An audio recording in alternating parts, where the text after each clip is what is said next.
계획하신 대로 믿음을 갖고 살아갈 수 있게 인도하여 주시고 오늘도 모든 예배의 순서를 통해서 영광을 받아 주시옵소서. 예수님 이름으로 기도합니다. 아멘.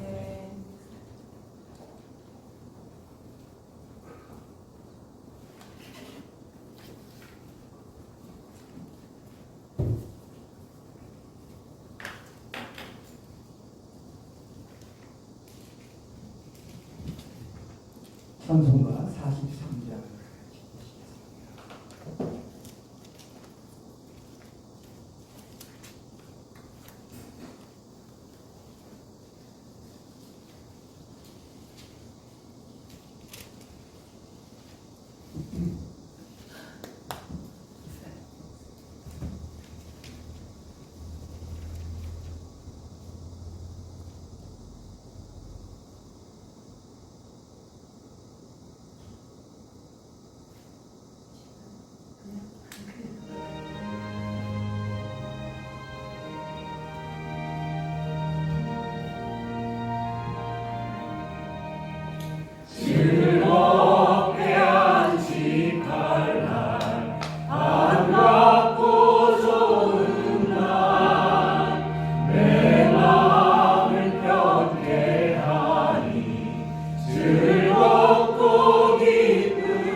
교동님 같이 기도하시겠습니다.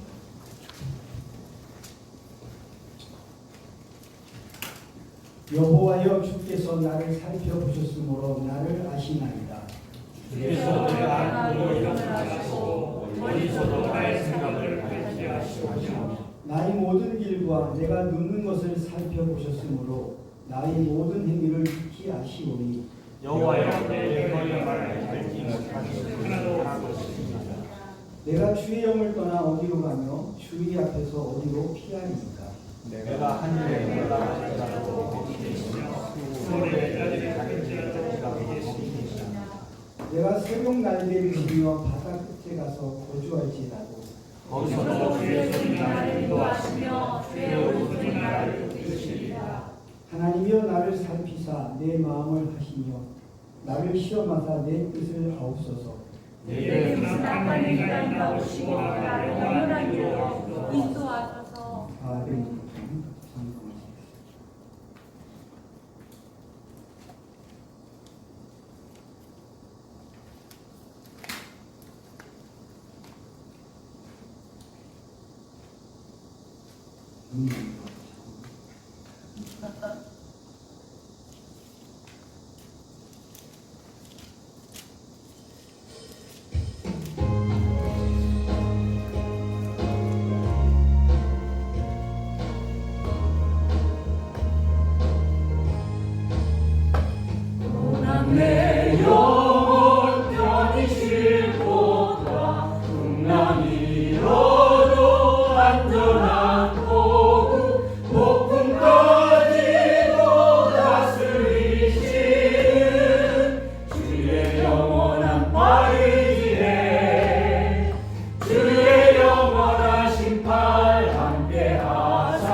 감사할 시험 밖에는 너에게 다한 것이 없나니 오직 하나님 믿으사 너희가 감당치 못할 시험을 허락하지 아니하시고 시험 당하시는 동안 패할 길을 내사 너희로 능히 감당케 하시니라.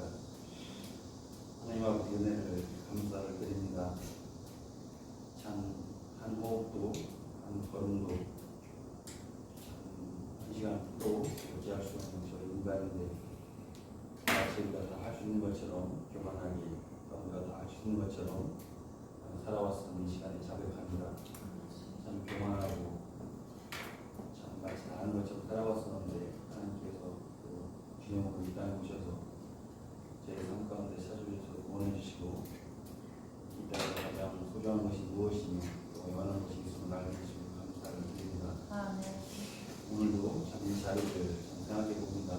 이 귀한 예배를 사모하지만 참 몸이 아파서 참석하지 못한 전장님 가지고 특별히 생각해 봅니다. 지금 이 시간에 특별히 기도를 드립니다. 소중한 것이 무엇이고 소중한 것이 무엇인가 전장님을 통해서 저희가 참 생각하게 됩니다. 몸이 아파서 누워 있는데 이런 것들을 통해서 참 육신으로 예수님을 생각해 봅니다. 저희들의 참 두려움과 아픔도 아시고 또한 능력을 주님께서 아시지 않겠습니다. 이런 것들을 통해서 귀한 것이 무엇이고 우리가 또 남은 인생을 이 짧은 육신의 삶을 어떻게 보낼 것인가 돌아보는 시간이 되도록 도와주시기 기도합니다. 주님 교회 가족을 유해 주시고 하나님께서 어떻게 해서 인도하실지 저희는 잘 모르지만 하나님의 선하심의 본심을 우리가 잊지 않도록 도와주시기 기도합니다.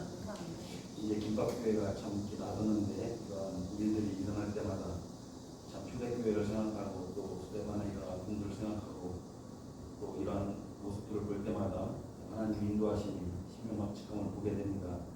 지금 그렇지만 하나님의 선하심을 우리가 기억하면서 일어날 때 있어서 또 기도하고 말씀에 집중해서 하나님의 뜻이 무엇인가에 집중하는 저희 김밥교회가 될 수 있도록 도와주시기 기도합니다. 저도 사랑과 선행을 경외하며 참 모임을 힘쓰며 길에 더 집중해서 하나님께서 우리에게 주시기 위한 교훈에 무엇인가 집중하도록 도와주시기 기도합니다. 마음이 흐트러지지 않도록 도와주시고 말씀을 통해서 하나님의 뜻이 분명히 무엇인가 있을 거라는 그런 큰 교훈을 우리가 놓치지 않도록 도와주시기 기도합니다.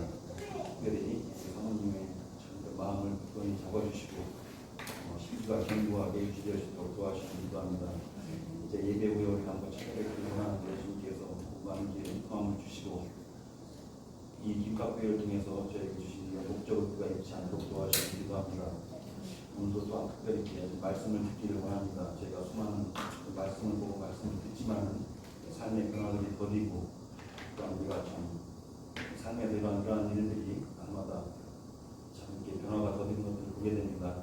이제 남은 인생도 날마다 변화에 더 초점을 두어서 다른 사람들에게 선한 영향을 끼치는 그런 인생이 될 수 있도록 도와주시기 기도합니다. 오늘 예배를 주님께 올려드리며 예수님의 이름으로 기도했습니다. 아멘.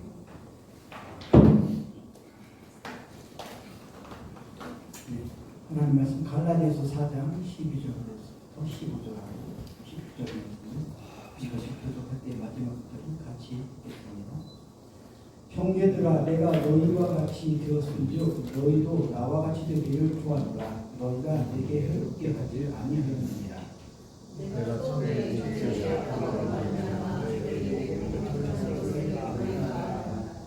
너희를 시험하는 것이 내 육체에 있으되 이것을 너희가 업신여기지도 아니하며 너희지도 아니하고 오직 나를 하나님의 천사와 같이 또는 그리스도 예수와 같이 영접하였도다. 너희에게 묻히고 너희냐 내가 너희에게 증언하니 너희가 심하게 있었더라면 너희의 눈이라도 빼어 나에게 주었으리라. 나의 자녀들아 너희 중에 그리스도의 형상을 이루기까지 다시 너희를 위하여 세상을 수고를 하니 아멘. 그리스도의 형상을 이루기까지 단적으로 전해주셨습니다.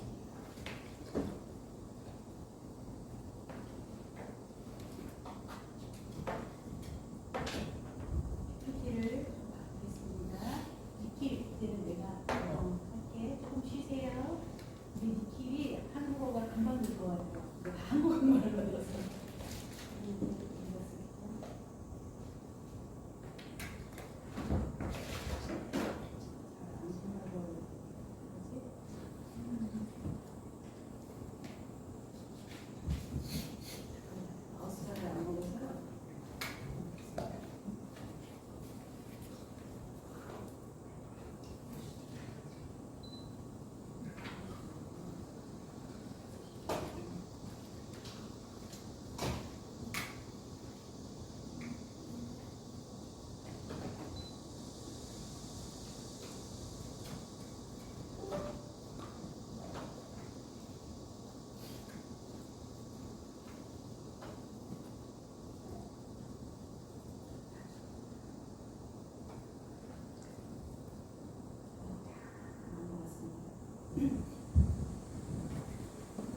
한 주간 어떻게 지내셨어요?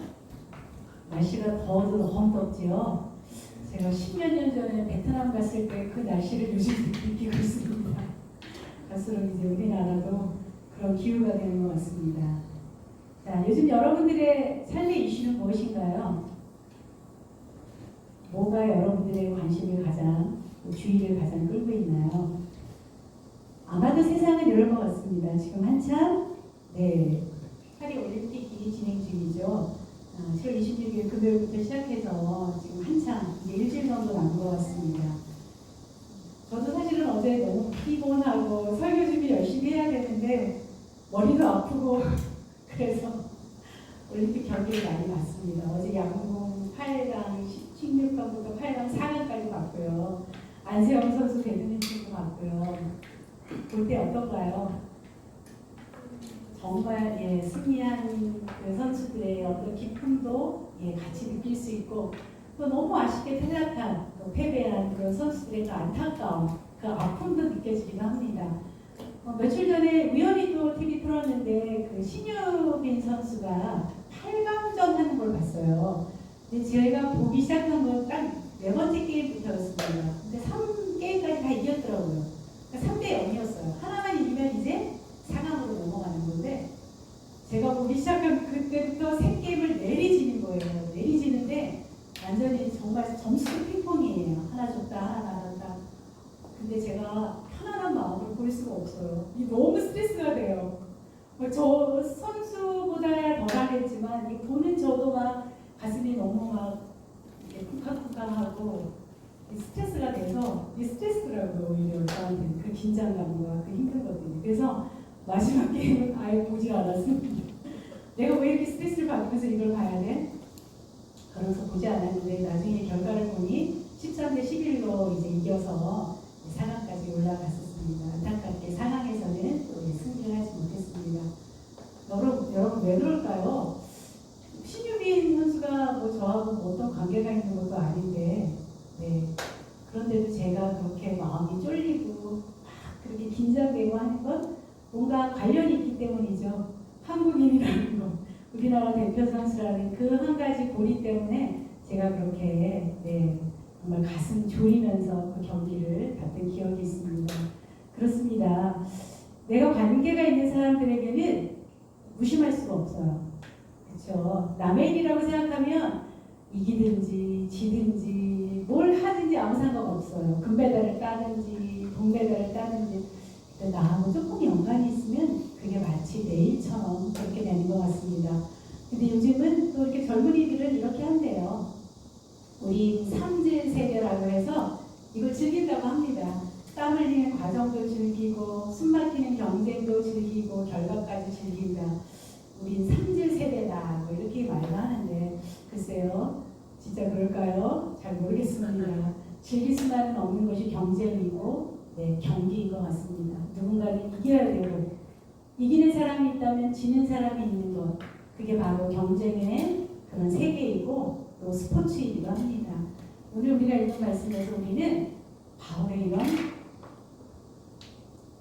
안타까움 바울의 어떤 열망들을 우리가 말씀을 통해서 보았습니다. 자, 구체적으로 들어가기 전에 지난번에 나눴던 말씀 잠깐 나눌게요. 3장을 통해서 바울은 우리에게 너희는 그리스도 안에서 하나님의 아들이라고 말씀하셨습니다. 그리고 그리스도 안에 있는 우리가 아브라함의 씨, 아브라함의 후손이라고 그렇게 이야기해 줬습니다. 그리고 우리는 유업을 이을 자다, 상속자다, 약속에 따른 상속자라고 분명하게 선언해 주었습니다. 자, 그리고 4장에 와서 다시 한번 율법 아래에 있고자 하는 자들, 율법 아래에 있는 자들에 대해서 너희들이 지금 그렇게 율법 아래에 있고자 하는 것은 바로 신명기에서 말한 저주의 세대로 그 시대로 되돌아가는 것이라고 경고합니다. 신명기가 말한 저주의 시대라는 것은 나무와 돌로 된 그런 신들의 노예로 살아가는 것, 노예의 시대로 다시 되돌아가는 것이라고 말씀하시고 여전히 현재 악한 세대에 살고 있다. 그리고 여전히 율법의 저주 안에 있다고 선언하는 것이 것이라고 그렇게 경고합니다. 자, 이제 바울은 어조를 좀 바꿉니다. 오늘 같이 살펴본 말씀을 4장 12절부터 5장 6절까지인데요. 먼저 4장 12절 한번 말씀 같이 읽어보겠습니다. 시작. 형제들아 내가 너희와 같이 되었은즉 너희도 나와 같이 되기를 구하노라. 너희가 내게 해롭게 하지 아니하는느니라. 자, 경고의 말씀에서 이제 바울은 뭔가 좀 색다른 접근으로 들어가요. 이제 갈라디아 교인들과 함께 나누었던 그 친밀한 관계, 그 진정한 우정을 상기시킵니다. 그래서 먼저는 나와 같이 되라. 4장 12절에 동사는 하나밖에 사실은 없습니다. 나와 같이 되라. 자, 왜 내가 너희와 같이 되었은지. 바울과 같이 되라는 말은 무슨 말일까요? 여러분, 갈라디아 교인들이 바울처럼 되라고 하는 그 말에는 어떤 의미가 있을까요? 바울이 1장과 2장을 통해서 계속 논증했던 사실들을 우리는 기억하고 있죠. 그는 유대교에 너무나 열심이어서 또 조상의 전통에 지나치게 열심이었던 사람이지만 하나님의 주권적인 은혜로 그 모든 특권들을 버리고 하나님의 사도가 되었다고 이야기합니다. 유대인이 가지고 있던 그 특권들, 그 지위를 다 버리고 그렇게 된 바울처럼 되라고 말씀하십니다. 그리고 내가 너희와 같이 되었은지 고린도전서에도 그런 말씀이 계속 나오죠. 내가 율법 없는 자들에게는 율법 있는 자처럼 됐고 내가 유대인에게는 유대인같이 되었다. 왜? 그들을 한 사람이라도 더 구원하기 위해서 그들과 같이 되었다고 말씀합니다. 자, 나와 같이 되라고 말씀하신 다음에 자, 그 다음에 13절부터 15절까지 같이 읽어보겠습니다. 내가 처음에 육체의 약함을 인하여 너희에게 복음을 전하는 것을 너희가 아는 바라. 너희를 시험하는 것이 내 육체에 있으되 이것을 너희가 업신여기지도 아니하며 버리지도 아니하고 오직 나를 하나님의 천사와 같이 또 그리스도 예수와 같이 영접하였도다. 너희의 복이 지금 어디 있느냐? 내가 너희에게 증거하노니 너희가 한수만 있어보면 너희의 일이라고 되어 알 수 없습니다. 바울이 갈라디아에서 복음을 전하게 된 계기가 13절에 나옵니다. 육체의 약함을 인하여 복음을 전하게 되었습니다. 육체의 약함을 인하여 갈라디아 지방에 머물게 되었고 그들에게 복음을 전하게 되었는데요. 그게 무엇인지는 정확하게 나오진 않습니다. 그런데 그것은 분명히 너희를 시험하는 것이라고 이야기합니다. 14절. 그 약함이 어떤 사람들은 말라리아에 걸려서 아마도 심한 열병 때문에 여기 이렇게 머물게 됐고 갈라디아에 복음을 전하게 됐을 것이다. 그렇게 말하는 사람도 있고요. 어떤 사람들은 심한 안질이 있었을 거다. 이렇게 이야기하기도 합니다. 그런데 사실 그게 어떤 것이든지 갈라디아 교인들에게 시험거리가 될 만한 그런 어떤 육체적인 손상이 있을 거라고 우리는 보여집니다. 자, 참고로 먼저 한번 말씀 볼까요? 고린도후서 11장 23절부터 29절 말씀까지 같이 한번 읽어볼까요? 그들이 그리스도의 일꾼이나 정신없는 말을 하거니와 나는 그러하도다. 내가 수고를 넘치도록 하고 옥에 갇히기도 더 많이 하고 매도 수없이 맞고 여러 죽을 뻔하였으니 유대인들에게 40에 하나 가마를 내가 5번 맞았으며 3번 회장으로 맞고 1번 돌로 맞고 3번 파선하고 일주야를 깊은 바다에 지냈으며 여러 번 여행하면서 강의 위험과 강물의 위험과 동족의 위험과 이방인의 위험과 시내의 위험과 광야의 위험과 바다의 위험과 어디 형제 중에 위험을 당하고 또 수고하며 애쓰고 여러 번 자지 못하고 줄이며 목마르며 여러 번 굶고 춥고 헐벗었노라. 이외에도 고사하고 아직도 날마다 내 속에 눌리는 일이 있으니 곧 모든 교회를 위하여 염려하는 것이라. 내가 약하면 내가 약하지 아니하며 내가 누가 실족하게 되면 내가 애타지 아니하더냐. 갈라디아 교인들에게 했던 그 말들이 바로 고린도서에 더 자세하게 나오는 것 같습니다. 자, 갈라디아 교인들에게 시험이 되었던 그 바울의 그 손상, 그 질병은 어쩌면 복음을 전파하면서 받았던 박해의 흔적이라고 갈라디아서가 쓰인 그 무렵이 1차 전도 여행과 2차 전도 여행 사이라면 이미 바울은 유대인들의 박해와 많은 어려움들을 당했을 거라고 보여집니다. 그런 핍박받은 몸, 상한 몸으로 갈라디아 교회 지역에 가서 복음을 전했을 때 갈라디아인들은 어떻게 했나요? 그걸 업신여기지 않았어요. 조롱하지 않았어요. 오히려 그 박해의 증거를 진정한 복음의 메시지로 받아들였습니다. 진정한 십자가의 메시지로 받아들였습니다. 그래서 하나님의 천사와 같이 그리스도와 같이 영접하였다고 이야기합니다. 바울은 처음에 갈라디아 교회가 바울을 영접했을 때 그 친밀했던 그 사랑, 그 우정을 다시 한번 상기하면서 자 15절 너희의 복이 지금 어디 있느냐 내가 너희에게 증거하노니 너희가 할 수 있었다면 너희의 눈이라도 빼어 나를 주었으리라 너희의 눈이라도 빼어 나를 주었으리라 이 말은 그러니까 소중한 것을 줄 수 있다는 그런 어떤 비유적인 표현입니다. 우리나라에도 이런 표현이 있더라고요. 간이라도 빼어주겠다.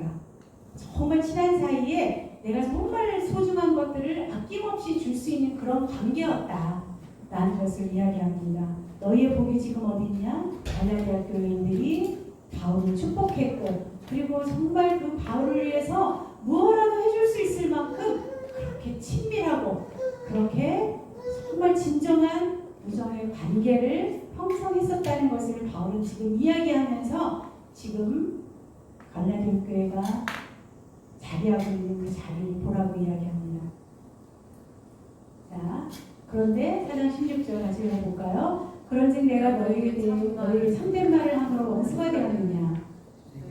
저희가 너희를 대하여 열심을 내는 것은 좋은 뜻이 아니요 오직 너희를 이가 붙여 너희로 저희를 대하여 열심을 내게 하려 합니다. 좋은 일에 대하여 열심으로 사모함을 받으면 내가 너희를 대하였을 때뿐 아니라 언제든지 좋으리라. 참된 우정으로 참된 말을 하는 것 그것이 진정한 친구지요. 그렇게 진정한 우정 가운데 바울이 참된 말, 이 참된 말이 뭘까요? 진리, 복음의 진리를 전해 준 것이죠. 그랬는데 이렇게 친한 관계였고 친밀한 관계였는데 이제 내가 너희에게 원수가 되었느냐? 반문해서 묻습니다. 17절부터 무엇인가요? 내가 원수가 아니라 진정한 원수가 바로 17절, 18절에 나온 그 바울의 경쟁 교사들, 거짓 교사들이라고 이야기합니다. 그들이 열심을 내는 것은 어떤 동기인가요? 좋은 동기, 좋은 열심이 아니고 잘못된 동기, 잘못된 열심이라고 이야기합니다. 여기서 나오는 이 열심이라는 단어는 누군가에게 어떤 호의를 얻기 위해서 이렇게 어떤 그런 호의를 얻기 위하고 설득하기 위한 그런 태도라는 그런 일반적인 의미도 있지만 유대의 이 사회에서는 이 열심이라는 것이 토라, 하나님이 주신 율법에 대한 헌신 또 그것들을 옹호하고자 하는 열심을 이야기합니다. 갈라디아서 1장 14절에서도 바울도 나도 지나치게 열심히 있었다고 이야기하죠. 그들이 이렇게 지나치게 토라를 율법을 옹호하고 또 그것들을 지키라고 강요하는 것이 잘못된 것들. 너희를 이가 붙여서 오히려 하나님에 대해서 열심히 있게 하는 것이 아니고 저희를 대해서 거짓 교사들을 대해서 바울의 경쟁 교사들을 대하여 열심을 내게 하려 함이라고 이렇게 그들의 잘못된 동기와 열심을 폭로하고 있습니다.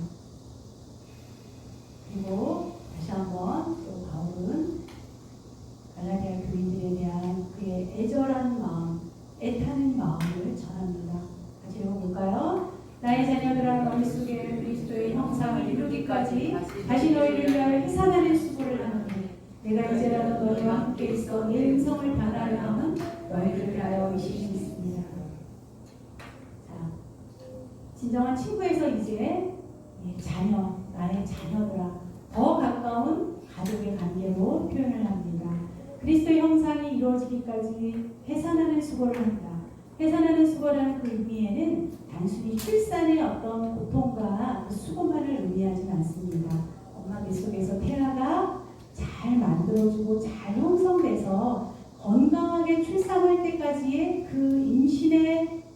어떤 수고로 그런 고통까지도 표현하고 있습니다. 너희 속에 그리스도의 형상이 이르기까지, 영어로는 Christ is formed in you, 그리스도가 내 안에 형성되기까지 태아의 모든 어떤 눈, 코, 입, 장기들이 건강하게 형성되는 것처럼 우리 안에 그리스도가 형성된다는 그런 의미입니다. 태아가 잘 형성되고 안전하게 또 건강하게 출산되기를 갈망하는 그 갈망의 대상은 뭘까요? 우리 한 사람 한 사람, 그리스도인 한 사람 한 사람이 그리스도로 형성되기를 원하고요. 또 더 중요한 건 공동체. 갈라디아 교회 공동체가 이렇게 그리스도의 형상이 이르기까지, 그리스도가 형성될 때까지 그렇게 수고하겠다고 또 한 번 이야기합니다. 다시 풀어 말하면 여러분 안에 그리스도를 지닌 공동체가 세워질 때까지 내가 수고하겠다, 이렇게 이야기를 합니다. 자, 이런 공동체는 어떤 건가요? 이런 공동체는 유대인이나 헬라인이나 구별이 없습니다. 남자나 여자나 노예나 또 주인이나 구별 없는 새로운 존재 방식, 그리스도인이라는, 그리스도의 교회라는 새로운 존재 방식을 가진 그런 개인, 그런 공동체를 의미합니다. 그렇게 형성될 때까지 수고하겠다고 다시 한번 말합니다. 10절. 내가 너희와 함께 내 음성을, 내 어조를 좀 바꾸고 싶어. 내가 이렇게 강하게 이야기하지만 사실 같이 있을 때는 더 부드러운 어조로 말하고 싶다는 그런 이야기고요. 너희를 대하여 의심이 있습니다. 너희로 인하여 내가 당혹해한다. 내가 당황스럽다. 이런 표현입니다. 자, 다음부터는 이제 또 새로운 그런 어떤 문구가 나옵니다. 앞에서 진정한 우정과 거짓 우정을 대조했다면 이제 살펴본 말씀은 우리가 잘 아는 이스마엘과 이삭의 대조입니다. 자, 갈라디아 4장 21절부터 한 가지 쭉 읽어볼까요? 내게 말하라. 율법 아래에 있고자 하는 자들아, 율법을 듣지 못하였느냐? 기록된 바 아브라함에게서 두 아들이 있으니 하나는 여종에게서 하나는 자유 있는 여자에게서 낳았다 하였으며, 여종에게서는 육체를 따라 낳고 자유 있는 여자에게서는 약속으로 말미암았느니라. 이것은 비유니 이 여자는 두 언약이라. 하나는 신의 산으로부터 종을 낳은 자니 곧 하갈이라. 이 하갈은 아라비아에 있는 신의 산으로서 지금 있는 예루살렘과 같은 곳이니 그가 그 자녀들과 더불어 종소를 타고, 오직 위에 있는 예루살렘은 자유자니 곧 우리 어머니라. 기록된 바 잉태하지 못한 자여 즐거워하라. 산모를 모르는 자여 소리질러 외치라. 이는 홀로 사는 자의 자녀가 남편 있는 자의 자녀보다 많음이라 하였으니, 형제들아 너희는 이삭과 같이 약속의 자녀라. 그러나 그때 육체를 따르는 자가 성령을 따르는 자를 박해한 것 같이 이제도 그러하도다. 그러나 성경이 무엇을 말하느냐? 여종과 그 아들을 내쫓으라. 여종의 아들이 자유 있는 여자들과 더불어 유업을 얻지 못하리라 하였느니라. 율법 아래 있고자 하는 자들아, 율법을 듣지 못하였느냐? 율법을 옹호하는 그 사람들에게 율법을 인용해서 다시 한번 논증합니다. 자, 정리를 해볼게요. 하갈과 사라 이야기입니다. 창세기 16장부터 21장까지 있는 그 스토리를 가지고 비유로 설명을 하고 있습니다. 하갈은 어떤 사람이었죠? 노예였어요. 애굽의 노예였고, 애굽인 노예였고요. 사라는 자유인이라고 이야기합니다. 자, 하갈을 따라 낳은 아들 이스마엘은 육신에 따라 낳은 아들이고요. 사라를 통해 태어난 이삭은 약속을 통해 태어난 아들입니다. 하갈은 현재 예루살렘을 지칭하고요. 사라는 위에 있는 예루살렘을 이야기합니다. 자, 하갈은 육체를 따라 낳은 아들이고요. 사라는 또한 성령을 따라 낳은 아들이라고 이야기합니다. 하갈의 아들 이스마엘은 핍박자입니다. 이삭은 핍박받는 이입니다. 자, 하갈의 아들 이스마엘은 상속받지 못할 자입니다. 상속에서 배제되는 그런 아들입니다. 이삭은 상속받을 아들입니다. 하갈의 아들은 어떤 걸 의미할까요? 육체에 가해진 할례의 표시를 통해서 구분되는 아브라함의 후손을 의미합니다. 누군가요? 지금 바울이 이야기하는 지칭하는 그 사람들이 누군가요? 율법을 옹호하고 할례를 받아야 된다고 주장하는 유대인들, 그들이 바로 하갈의 후손이라고 이렇게 이야기하고 있습니다. 그렇다면 이삭은 어떤 아들이죠? 아브라함에게 주신 약속을 따라 그리스도로 말미암아 주신 후손들, 너희는 이삭과 같이 약속의 자녀다. 다시 한번 그 율법 아래로 들어가고자 하는 그 가나안인들에게 너희는 이삭과 같이 약속의 자녀라고 이야기를 하고 있습니다. 자, 30절에 보면은 29절에 보면은 육체를 따라 난 자가 성령을 따라 난 자를 박해한 것 같이 이제도 그러하도다. 이제도 그러하도다. 육체를 따라 난 자가 성령을 따라 나는 자를 박해한 것은 어떤 경향성 같습니다. 박해하는 자들 어떤 자들일까요? 시내산 언약이 아브라함 가족의 일원이 되는데 결정적인 것이라고 주장하는 사람들, 그들이 바로 박해하는 자들이고요. 또 바울을 무시하고 현재 예루살렘의 사도들의 권위에 호소하는 자들, 그들이 박해하는 자들입니다. 진정한 신자들을 박해하고 물리적인 폭력을 사용해서 자신들의 입장을 따르도록 강요하는 사람들입니다. 5장 15절에 보면은 만일 서로 물고 먹으면 피차 멸망할까 조심하라. 박해하는 자들, 바울의 경제 교사들일 수도 있고요. 또 어쩌면 갈라디아 공동체의 교회 공동체의 지도자들도 그 속에 포함될 수도 있을 것이라고 추정이 됩니다. 이렇게 박해하는 자들이 진정한 신자들을 박해하고 단순히 자신들의 어떤 주장만을 강요하는 것이 아니고 그 주장의 폭력까지, 물리적 폭력까지 이렇게 사용하게 되는 그런 사람들이라고 이야기합니다. 그래서 바울은 다시 한번 이야기합니다. 같이 읽어볼까요? 시작! 그런즉 형제들아 우리는 여종의 자녀가 아니요 자유 있는 여자의 자녀니라. 그리스도께서 우리를 자유롭게 하려고 자유를 주셨으니 그러므로 굳건하게 서서 다시는 종의 멍에를 매지 말라. 너희는 이삭과 같이 약속의 자녀다. 너희는 사라의 자녀다. 자유 있는 여자의 자녀다. 그러니 다시는 노예 상태로 돌아가지 마라. 굳게 서서 율법의 멍에를 매지 마라. 율법의 멍에는 우리를 다시 노예 상태로 되돌리는 것이라고 다시 3장 마지막에 이야기한 것처럼 다시 4장에서도 동일한 권면을 하고 있습니다. 노예 상태로 돌아가지 마라. 율법의 멍에를 매지 마라. 너희는 약속의 자녀다. 자유 있는 여자의 자녀다. 이렇게 이야기합니다. 결론입니다. 예수께 속한 이들은 어디서 살아야 될까요? 옛 애국 노예의 세대에서 살아야 될까요? 아니요. 이미 예수님께서 십자가의 죽으심으로 시작하신 장차 올 그 세대 안에서, 옛세대가 아니고 장차 올 이미 시작된 그 세대 안에서 진리 안에서 사는 법을 배워야 합니다. 이것이 바로 그리스도가 형성되는, 우리 안에, 우리 공동체 안에 그리스도가 형성되는 유일한 방법이라고 말할 수 있습니다. 마지막으로 에베소서, 바로 뒤에 가면 에베소서 있는데요. 4장 13절 14절 찾아보실까요? 제가 이거 PPT 안 만들었습니다.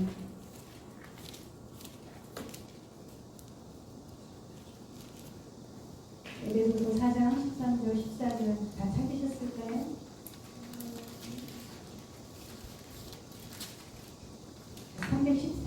몇 장만 남기고 있습니다.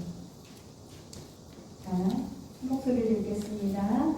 우리가 다 하나님의 아들을 믿는 것과 아니기에 하나가 되어 온전한 사람을 이루어 그리스도의 장성한 분량을 충만한 데까지 이르니 이는 우리가 이제부터 어린아이가 되지 아니하여 사람의 속임수와 간사한 유혹에 빠져 온갖 교훈의 흙줄에 밀려 요동하지 않게 하려 함이라. 오늘 기도 시간에 우리 김만수 집사님 기도 중에 우리 삶의 목표가 무엇인지 다시 한번 깨닫는 시간이 되게 해달라고 이야기했고요. 저의 또 경험을 잠깐 나누자면 박사학위까지 다 받고 이제 이렇게 목표가 좀 없어진 것 같더라고요. 뭔가 내가 하나의 목표를 세웠을 때는 그걸 위해서 막 달려가느라고 사실 옆에를 잘 돌아볼 틈이 없어요. 내가 이걸 왜 해야 되는지 그런 어떤 이유를 고찰하기보다 목표를 향해서 달려가는 거에 내 모든 에너지와 시간을 쓰게 되더라고요. 딱 하고 나니까 여러분들도 많이 경험해 보셨겠지만 뭔가 성취하고 난 뒤에 오는 어떤 공허함도 있고 이제 내가 뭘 해야 되지? 이런 고민이 살짝 든 적이 있었어요. 근데 이 말씀이 저는 그때 내가 해야 되는 게 이거구나. 내가 그리스도의 장성한 분량까지 매일매일 자라가야 되는 것이 그게 지금 내가 평생 해야 될 나의 삶의 목표구나. 그런 생각을 잠깐 했었던 적이 있습니다. 그리스도인으로 산다는 것은 어떤 걸까요? 우리 삶의 목표는 뭘까요? 우리는 왜 치열하게 이렇게 살아야만 할까요? 그리스도의 형상이 이루기까지, 그리스도가 내 안에 형성되기까지, 그것이 우리의 삶의 목표고 우리 교회 공동체가 나아가야 될 목표라고 생각합니다. 여러분 한 주 동안 그리스도가 내 안에 형성된다는 것이 어떤 것인지 한번 좀 고민해 봤으면 좋겠어요. 그리고 그 그리스도가 형성되기 위해서 나는 어떤 라이프 스타일로 살아야 될지, 나는 어떻게 살아야 될지 좀 고민해 봤으면 좋겠습니다. 네, 기도하겠습니다. 그리스도의 형상이 이루기까지 해산하는 수고를 하겠다고 이야기한 그 바울의 그 열정과 바울의 그 애탐을